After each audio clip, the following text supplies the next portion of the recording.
মৎস্য কীভাবে আমরা উৎপাদন বাড়াবো, তার কারণ হচ্ছে আমাদের আমিষের যে চাহিদা এবং যে আমিষটা হচ্ছে সবথেকে নিরাপদ, সেটা আসে মাছের থেকে।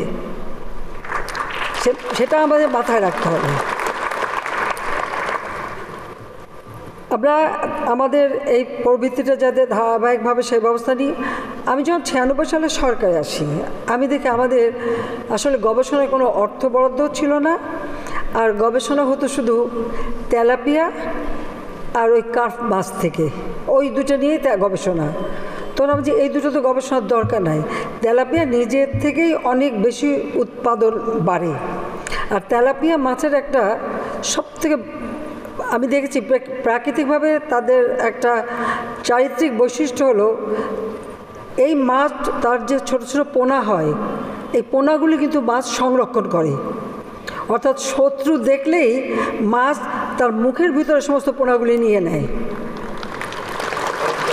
অর্ধেক পাউডারে দ্বিগুণ উজ্জ্বলতা। নতুন রিন অ্যাডভান্সড অর্ধেক পাউডারে দ্বিগুণ উজ্জ্বলতা। আমরা জানি বাংলা ভাষায় কথা আছে, মাছের মার পুত্র শোক।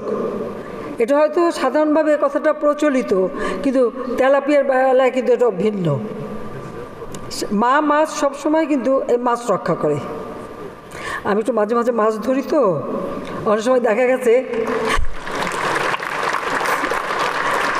এই তেলাপিয়া মাছ যখন তুলে ধরলাম বড়শিতে, আবার হুইল বসিও আছে, আবার এমনি ওই বাঁশেরটাও আছে, তোলার পর অনেক সময় দেখা যায় ওর মুখ থেকে অনেক বাচ্চা বেরো, আমরা তাড়াতাড়ি ওটা আবার ছেড়ে দিই, আর ছোটো ছোটো হলে তো ছেড়ে দিই। কিন্তু এটা কিন্তু আমরা এমনি মানুষ যখন শুনেছি, আবার নিজের চোখেও দেখেছি।